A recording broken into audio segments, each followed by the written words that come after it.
Period stop ஆனதுக்கப்புறம் இந்த 3 விஷயத்தினால யூரின் ரிலேட்டட் இஷ்யூஸ் ஃபீமேலுக்கு ரொம்ப காமனாக வரும். என்னன்னு பார்த்தீங்கன்னா, first dryness.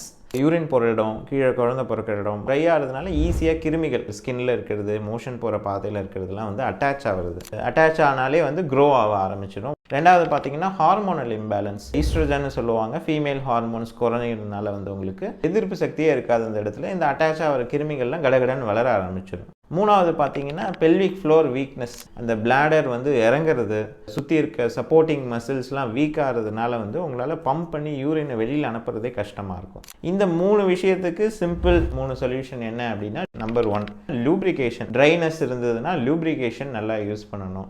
Oil based lubricants, gel based லூப்ரிகன்ஸ்லாம் யூஸ் பண்ணும்போது உங்களுக்கு ஒரு கோட்டிங், ஒரு லேயர் ஃபார்ம் ஆகும்போது இந்த மாதிரி கிருமிகள்லாம் அட்டாச் ஆகாமல் இருக்கலாம். இந்த மாதிரி ஈஸியாக இன்ஃபெக்ஷன் வராது.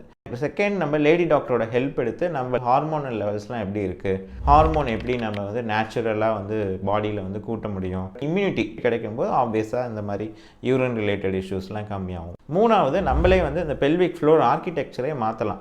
எக்ஸசைஸ் பண்ணியோ, சில சமயம் வெயிட் ரிடக்ஷன் பண்ணி, அந்த பிளட் சப்ளைலாம் அந்த மசிலுக்கு நிறைய கொடுத்து, அந்த டைட்னஸ், இந்த பெல்விக் ஃப்ளோர் சுற்றி இருக்க அந்த மசில்ஸ், அந்த ஃபேட் அங்கே இருக்க அந்த ரேஷியோவை நம்மளே சேஞ்ச் பண்ணும்போது ஆப்வியஸாக உங்களுக்கு நல்ல ஒரு யூரின் கண்ட்ரோலுமே சரி, யூரின் பாஸ் பண்ணுற அந்த கெப்பாசிட்டியுமே சரி இன்க்ரீஸ் ஆகும். இந்த 3 சொல்யூஷன் மூலமாக ஈஸியாக உங்களால் டேக்கிள் பண்ண முடியும். பீரியட் ஸ்டாப் ஆனதுக்கப்புறம் நல்ல ஒரு லைஃப் ஸ்டைல் உங்களுக்கு கிடைக்கும்.